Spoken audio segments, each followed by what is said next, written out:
Bapangi kati na Kristo beto zola banda lukutukunu ya beto ya bubia jeudi 5 mai na nkumbu ya mfumu ya beto Yesu Kristo. Bika kijenge ya nzambi ya moyo kuvwanda na beno nyonso.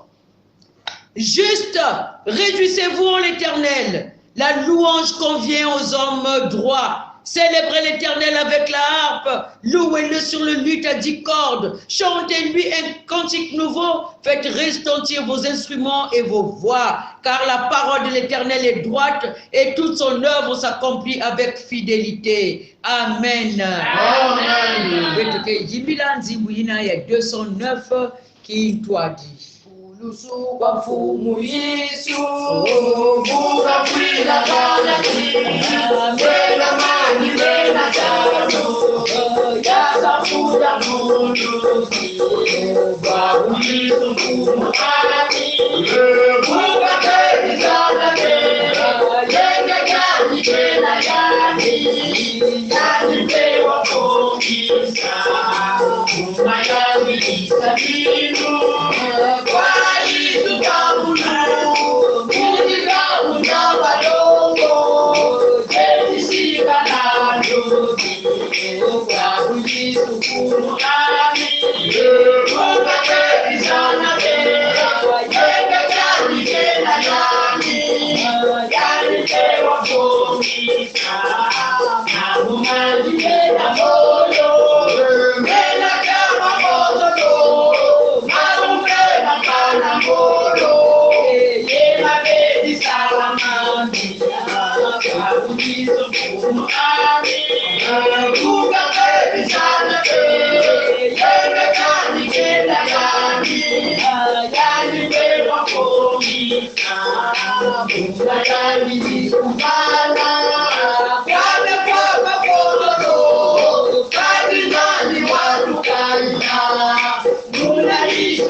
Nzambi ya nkebo, nzambi ya kuzanga mana zulu ya mabima nyonso, ya tulendo nyonso, kimfumu yange, kelenda kudela kana na kimfumu ya kakave, bika mfumu yange zitu swa. O Yesu Kristo, na suka ya ibetu kina zangu na kumbu yange,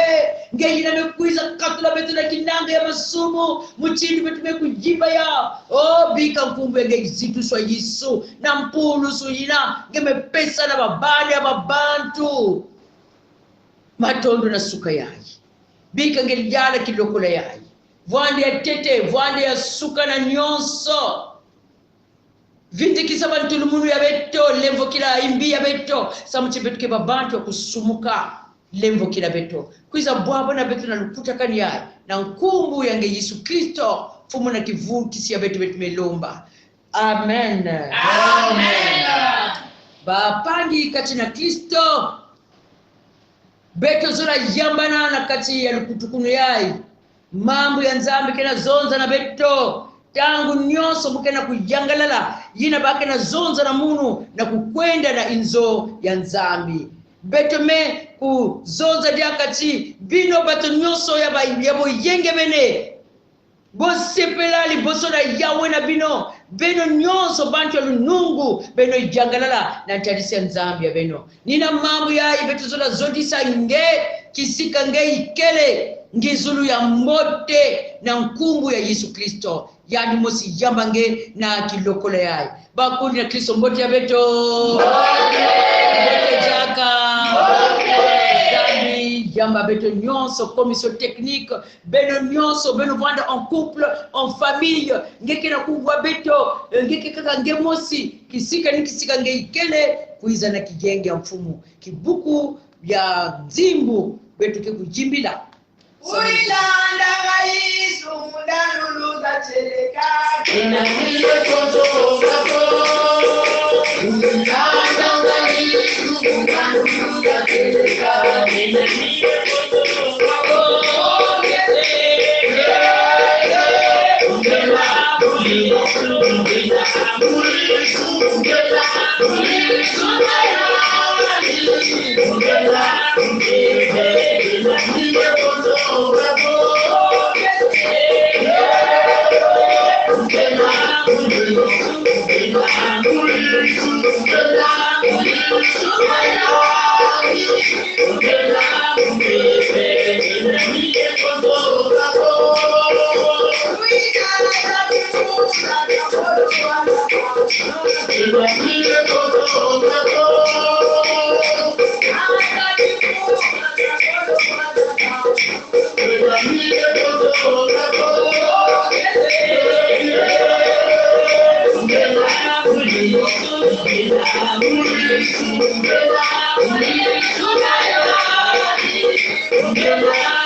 matondo na tangu yaje tukelomba na muntu mosi na commission technique na kuneta betu le lusambulu ina kekotisa betu na ngwilu ya mambo ya nzambi Bika betu kusambila betu kila kutona gete betu nzambi ina ngeme yonzika betu na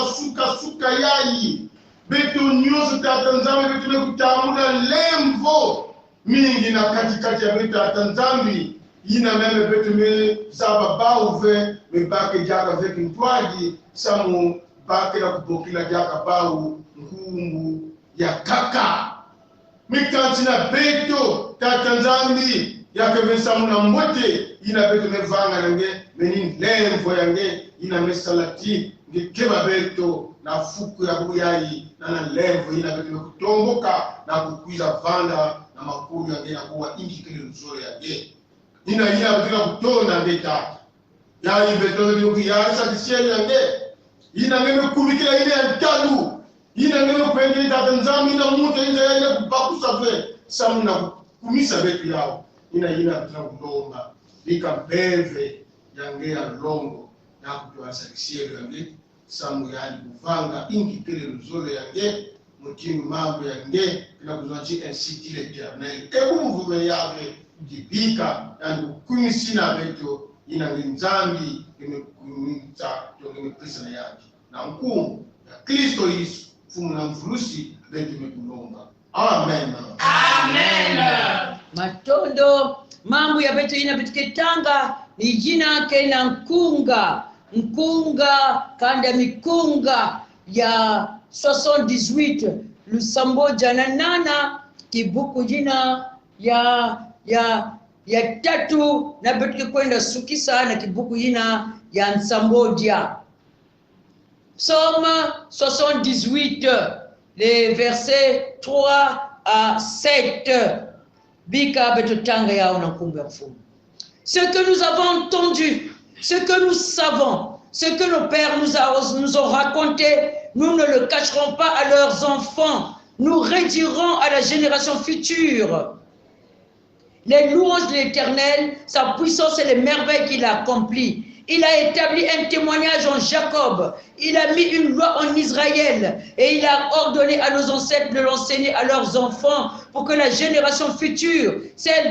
des enfants à naître, la connaissent. Et que, devenus grands, ils en parlent à leurs enfants. Ainsi, ils mettraient leur confiance en Dieu. Ils n'oublieraient pas la manière d'agir de Dieu et respecteraient ses commandements. Amen. Amen. Mutindu guide biblique beto kena kutwalisila beto na semaine yai ni ba mambo ina ya mbote, mambo ya mbote ya kuvwanda na bilokola ya lusambo na kati ya likanda, bolamu ya lusambo kati na mabota, les bienfaits des cultes en famille. Ni ina betu kina kulongoka kubanda kilungu ina ya lundi te bubu ya dimanche. Parce que vous tout cas kama nima na kubangula ba mambo inave les bienfaits de culte en famille beto kuwaka ya mbote mbote na njila ya introduction ya terme ya beto ya semaine yai na mambo yai jina ni mundimbili mosi babo andiki bokila Azaf muntu mekusonika nkunga yai yake nkunga yani ti ba mambo yina betu mekuvwa yina bakoko ya beto batata ya betu mekuzonzila beto ndenda bomba yawu na ba generation tona babani ya beto ve babani ya beto batekulu ya beto bantekulu ya beto bayina kena butuka parce que yadi mezaba chi yina yadi kena kujibila Azaf yadi vuandaka na ngipi chive tata nzabu mekuvai kisa bakoko ya babu na ngipi chi na bimangu na bidimu ya nene Weba koko ya bao kena kubangulila baba mambo yina yadi pe yai kena kuzonza yai Azaf kena kujibila nzibu yadi pe kuwaya ura batata yadi kuwaya ura bakoko ya bao yadi pe chijina betu mekuwa lulendo na bimangu ya tata nzambi betu na bumba yao betu pe kena devoir ya kutransmettre yao samu chiki biblia kena zonza na kadi ina Deutéronome na kikapu ina Esambano betumetanga yao peut-être un de ces jours ti kuwa Israeli ba mamu yaji mukena kuzonza nange ngefana kuzonza yao na babali yange jina ngeme kuvanda na inzo ya nge vanda zonza yao donc bapangi kati na Kristo koyebisa maloba na nzambe to kolobela maloba na tata nzambe mokano nzambe na bana na biso ezali kaka lokola likambo oyo soki to lingi to yebisi bango soki to lingi te ezali mokano ya tata nzambe ezali mobeko ya nzambe yake mutindu lwa na Israeli na lwa pe ya luzulu ya tata nzambe kena kuzonza na beto chibetu fana kuzonzila mambo ya nzambe betu fana kutransmettre ba valeur na babani ya beto yake facultatif ve si betu zola betu mezola si betu mezola ve babali yango pe ve jina ngike na zolati ngevuka ngekota na dizulu ya tata nzambe ni muchindi ina penge fona vanda na susia mwana yange bapangi ya Kristo baparo mingi betu batata na mama tabu ya kaka betu kila ko investir des millions sabu babana ya beto vanda babana ina mekulongoka mingi vanda na bisamu ya nene kizingu ya bao vanda mbote na tutu ya tangu ya kaka kizingu ya bao ya kimpeve betu me neglige metata nzambe chitata yina mama yina mezaba mambo ya nzambe singe mezonzila yawo ve ça veut dire que metuma mana luzolo ya tata nzambe ve ekutuma mana luzolo ya tata nzambe ve yamekuma pe masumu kekaka na kufinga muntu ve mekukondwa kuzonzila mambo ya nzambe muchini tata nzambe mezonze yao ngetata nge mama na babani yange na inzo yange kaka kukipele kole ya bao kufuate bao kuje bao mambo ya nzambe ngemebika na manima tata nzambe keituvula nge samu na babani yange yenge kikota na nsisi samu na kondwa kutuma mana luzolo ya tata nzambe. Donc la transmission des valeurs bibliques à nos enfants est un impératif, c'est un devoir, une obligation na mission ya tata nzambe. Kondwa kusala yao yamekuma ekomi kozanga botosi soki totei maloba na nzambe na bana na biso te na bandako na biso. Israeli ni muchindu yina yani fandaka kusalila ya vwandaka mutiko tata nzambe mambo ya ikina zonza na beto chibetu fana kuzonzila bunene ya tata nzambe betu fana zonzila ba mambo lulendo ya tata nzambe betu fana zonzila luzola zola ya tata nzambi nkendi ya tata nzambi sama babane ya beto kubakula tata nzambi nani yandi kele ba upenda dora bake kula bake bwana na babane bake transmettre na babane ya bao yake jambo ya nkinzi bapage kachira Kristo bubu yayi ba mambo mingi milongi mingi to bateye bele batelemi na kata mokili oyo pona kopembisa bana na biso betu kena kutana na ba réseaux sociaux milongi mingi beaucoup de conseillers sont en train de divertir nos enfants bakena kotisa babana ya beto na perversion c'est-à-dire que ba téléphone betu kena sumbila babana ya beto samuna kujangilika bao wengine kena zaba fe mambo yina téléphone kena jidika na mwana nge ku détruire si betu pesa ba repère na babana ya beto ve si bazaba ku distinguer leur droite de leur gauche ve babana ke bungana na beto mosi ngezura kota na dizuru me mwana ngeji na ngike kuma na dizuru mwana kena kudila na tia mwana mebungana wapi ntai ngike vwanda na ya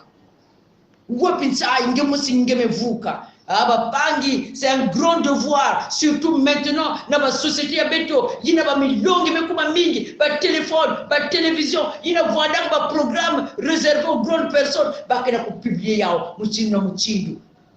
si babane beto mimi la kisabao nzile ya makejika ve nzile ya mbote ve nani jaka kila kisabao inza kena kubungana ni jina tata nzambi kena kubamula jaka beto moyo chi kulakisa bao nzolo ya yandi kulakisa ya bao na bana na beto mchindu tata nzambi zula yake jambo ya nkinzi si betu mela kisa na bana ya betu ve chi muntu jina ketabilaka ni tata nzambi muntu jina kipesaka majina na lekoli ni tata nzambi muntu jina kipesaka mimvama ni tata nzambi muntu jina kenyakisaka ni tata nzambi jina si bazaba yao ve baki kuna sosa protecteur ya kaka parce que bazaba luleni betu mela kisa bao luleni ya tata nzambi ve yani kikwenda na l'école to collègue yana kisalu to muntu ya kaka baki kuzonza yana mengi fosu yange kile ifunge voix na mwa protection kwenda kuna kikwenda baki nata yandi na ba maître ya kaka parce que ngemeli la kisa yandi le maître de maître ve tata nzambi yine kila lulendo ku protéger il va aller chercher notre protecteur si betu meli la kisa na babani ya betu ve muchindu si tata nzambi ni yandi na kepesaka ndwenga na l'école ni yandi na kepesaka succès na bisalu bao baki kwenda sosa bandwenga kotia kaka baki voana na bapaki zomu na bao si tu veux devenir intelligent betu kwenda kuna baki pesa nge mwa talisman betu kwenda na hizo ila baki sukula nge baki pesa nge kani wapi poudre pour que voanda na maje baki kwenda na banzila kaka na baki bika nzambi ya moyo jina ngena mundu betu mezaba en tant que parent nina jina bapangi beto fona lakisa bunene ya tata nzambi lulendo ya tata nzambi na succès au travail la protection babane ya kaka batata bao bamevanda visielo bamama ya bao bamevanda visielo me bao musi na kubakusa nzambi ina misambi na tata batata beto ni jina beto fona kulanda asiki baki na kwenda na banzila ya kaka mumetala mwana kisielo na kilumbu ya mansukina kento yanchi mama nga muntu yai kulomba lengo mwana kisielo ina yani metala kisielo yani mebalula mkongo yani mezoza moi je n'ai pas yani voilà de landinga je n'ai pas du tout appel moi j'attends le médecin yani mekanga china tangu yani mekufa kiadi kento menyonga babana menyonga sabuti yani mesola nzile ya kaka yako jambo ya kuvukisa mamiela ya babani ya beto yake jambo ya nkinji sababu na kutabila bao na luvunu ya satana na luvunu ya inza parce que awa ba repère que diaka fait kento lenda vanda la liberté kuvanda bakala lenda vanda kento alors que tata nzambi au commencement il créa l'homme et la femme kwako kento lenda vanda yandi bakala ba mambo mingi ya kaka début betu kitala jaka perversion na yine yake luchila si beto protéger babani ya beto ve na nzila ba miele ya babani ya beto ve ya kivwanda pasi muke pesa wa mwa kifuani mosi mama mosi munsambi ya nene yani vwanda kana mwana mosi tata nzambe pesa kumuna mwana yina alors mama mefatigita mwana yina mekujwa mama tangu nyoso mama ngezora kusabila yani ke baka mwana mama na voiture yani mkwenda kuna ya inzo enza yani ke bika mama bo mama mkakuza baka ngedo 2 heures parce que mzaba chikiri ke manisaka après 2 heures ti papa mama ve yani kuza baka yani ke vutuka na kuza baka mama kaka ni fosili mwana ina mikota na kimbevu mama mesabila tata nzambi sakumuna mwana sadi sila muno mwana yina kena kukufa mana lufwa yina mwana kena tala kutani kena kwenda yani mezoza mama nge mtala pasi samuna munu nge mosi gwandi sambila me munu yayi kisika me mtala deja kisika mukena kwenda yina muvu andi kuiza baka ngena inzo ya nzambi nge ataki lumu mosi kuzonza na munu chi mwana vuanda na munu nge kuwa mambo ya nzambi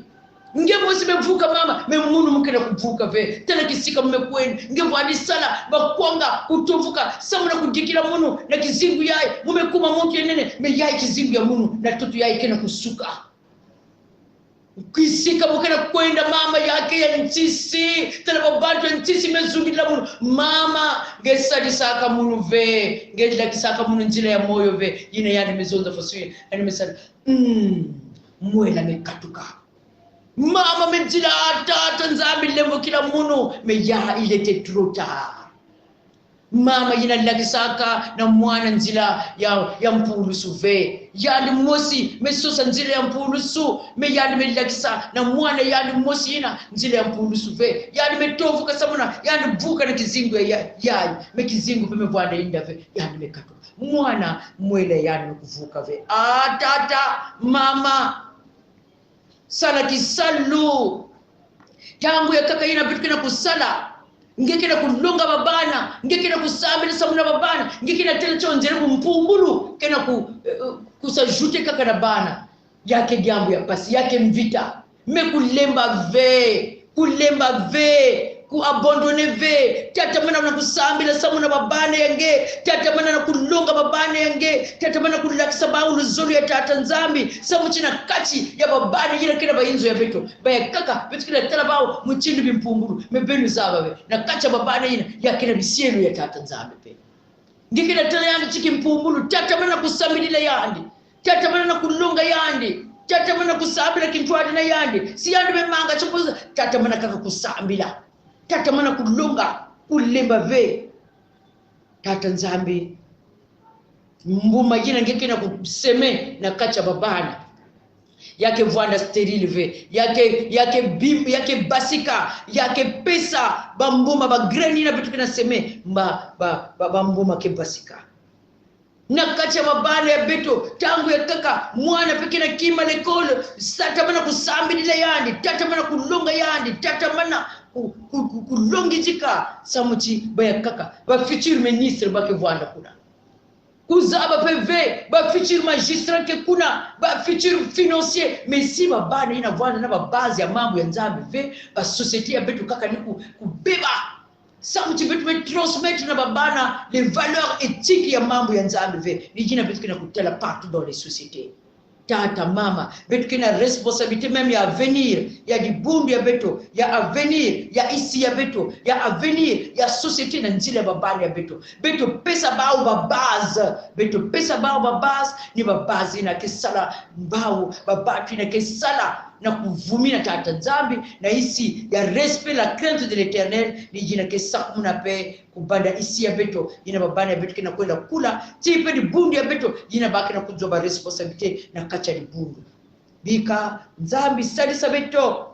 yandi pesa beto ngolo ya kusala kisalu yina yake pasi tangu ya kaka babana kutumama ikeleve beto poser les jalons beto pose ma base ba yake buta muma bika nzambi sadi sange tata mama samuti babana ya beto pesa ba yina mekulunga samba mvwanda babana ya kutia mutindo yina beto kena kujimbida Yesu zolele mono Mugaramika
Ngepe mwana ntwenya yina batata kena kulonga nge yina mama kena longa nge zaba chiinza ke kuluta mais ngeke vwanda un jour devant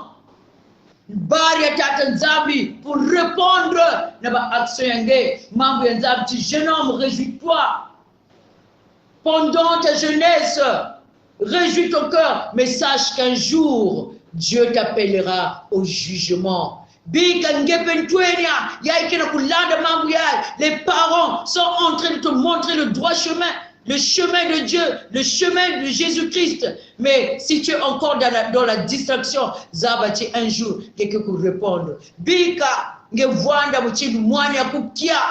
Aujourd'hui, les ténèbres sont en train de régner dans le monde et Jésus-Christ a besoin d'une jeunesse dynamique qui va éclairer les autres. Samuti, ndwenye mingi pe kena satwa kuvuka enzabu zola sadilange bika ngekwiza ya Yesu Kristo pesa nchima yange yange kena kubwa malongi ya tata na mama. Ne perds pas le temps parce qu'un jour il peut être trop tard. Bika nzambi sadisa betu na sakumuna mambo yayo. Amen. Amen. Papandi katina Kristo betu kisambila. Ina betu kina sambila batata kaka mekota na bubolo na bijilu na manyongo batata na mama samuchi petetu ngelongaka mwana kena kuwave tata nzambi na suka ya pesa jaka ngengolo na kibakala ya kutata mana nzila yina samuchi ce n'est pas facile yake facile mais tata nzambi sadisa baya kaka pe na bayinzo ya beto me négliger que aspect ya kimpeve samu na babani ya beto kina pesa mbongo ya l'école beto kina sumba bilele beto kina tovuka samu na kudikisa ba me tangu ya kaka na kupesa ba makibajja ya kimpeve beto mezimbana ya ili tangu nzambi vutu la chia na inzo yange nzambi vutu lange kibaka ya kulonga na nzambi tedimisa tata mama samu na kulonga babana bakuvuka bika betu sambila matondo tata nzambi na mambo yangeya suka yayi tata mana kupesa kibakala na batata na bamama bamekota na lebakana batata kibankwa Kristo mama mezaba penzile ya Kristo yina baka na kulunga babana o babana beto bayakaka kila kukota na banzile ya mchindo ya ngitu kulu bamekwenda sosa bamekwenda pakitizena mutantu bamekwenda tata nzambi na influence eyinza bayakaka mekukota na kunua babima ya ngolo bayakaka mekukota na kufoba bantu bayakaka mekota bakulu na baki na kuzonzela baba kumbu yina bayakaka tata nzambi mekukota na banzili ya muchindu ba influence ya muchindu samuna la mode samuna na influence ya satana bayakaka mekuma ba homosexuel me batata na bamama minsambi da tata nzambi lemvo kila babane yai na tindisa pesa kibakala na tata pesa makasi junsa makasi na papa pe mama boyo balembi boyo bazali kolela ata bazoteya bana maloba na yo bana bazoyoka te Yesu Kristo telema pona ko bondisa mitema ya baparent pe kopesa bango makasi sika po bakoba na mabondeli mabonongo na biso ezala na se pona ko pesa yo mikumba na bana ya bana na biso tata nzambe betu kina lomba na ngepena kulemvo kila batata na mama boyo balemba kina koteya bana tango mosusu zo dépenser bambongo ebele pona kosunga po bana bakota kelasi po bana bakola po bana balia po bana balata sonte soki sali matata tozo bimisa bambongo pona kopesa bango konongono na banzoto na bango kasi nzambe milimo na bango tobosani te oyo ezali eleki motuya na kati ya moto nde ezali molimo oui betu kena devoir ya kujikisa ya kueduke ya kusalisa mabana beto metata nzambe tangu ya kaka betu mezimba na chi mwana lena katukila beto pe na kilumbu yai mewako tayani kipuenda na manima ya inze ya kizimbu ya toto yai sadisa na lemvo kila ba parents si betu mezimbana ba culte en famille lusambulu na kulonga babana beto tangu ya kaka ni ba parents pe ba parents kaka ole betu longa babana betu mesala babana onjira ba instrument ya kusala bambongo oh betu kina kusacrifice ba miele ya bao lemvo kila bika tata aparche ya bubu yai tusambulu na ndongo kula mambo yange kuvwanda na inzo mosi ya tata pe mama yina kena kuwa mambo yai osadisa pe babana Yesu mtwene yai ditoko tunduma mekuwa mambo yai ya divutuka peut-être elle mekumaka rebelle na ba conseil ba parents Yesu vutula bao na nzila lemvo kila bao touche ba chima bao na kilokole ya ba vutuka na makulu yange Yesu Kristo katula bao na esclavage na ya inza ya ba influence ya inza mais ba vwanda plutôt celle de la terre la lumière du monde muchindi betu mejimila na nzibu yai ba vwanda babana ya kutia sadisa bao matondo tata nzambe tata mana kutwadisa na kulonga kusikimisa libundu yange na sadisa pe libundu yange na bamvita na bamfeto kusonyonso tata sadisa pe libundu yange na bamambo ya mchindu ina kina kwamisa muntu na muntu vwanda mvutu kebo nzitusu na masika vwanda yange na nkumbu ya Yesu Kristo amen Amen. Wapangi katina Kristo betuzona vutula matondo na nyonso na beno nyonso matondo pena commission technique nzambi kemoswa betoke jimbila nzimbu yina ya 528 na betoke kanga kilokule beto Muzilani Yesu kala tolele mana jani wako kana tolele haleluya Yesu kala Yesu sewa wani kala tolele haleluya Yesu kala Yesu sewa wani kala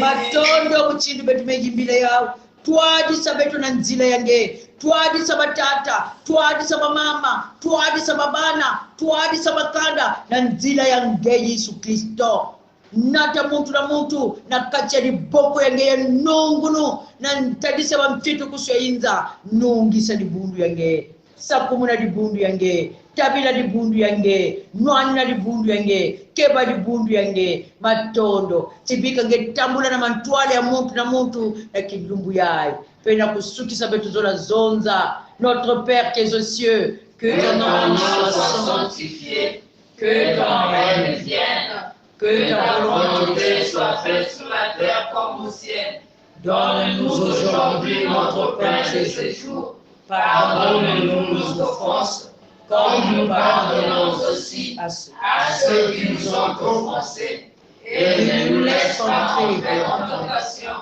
mais délivre-nous du mal, car c'est à toi qu'appartiennent le règne, la puissance et la gloire pour les siècles des siècles. Amen. Amen. Que l'Éternel Dieu Tout-Puissant vous bénisse et qu'il vous garde. Que l'Éternel Dieu Tout-Puissant fasse luire sa face sur vous et qu'il vous accorde sa grâce. Que l'Éternel Dieu Tout-Puissant fasse luire sa face sur vous et qu'il vous accorde sa paix.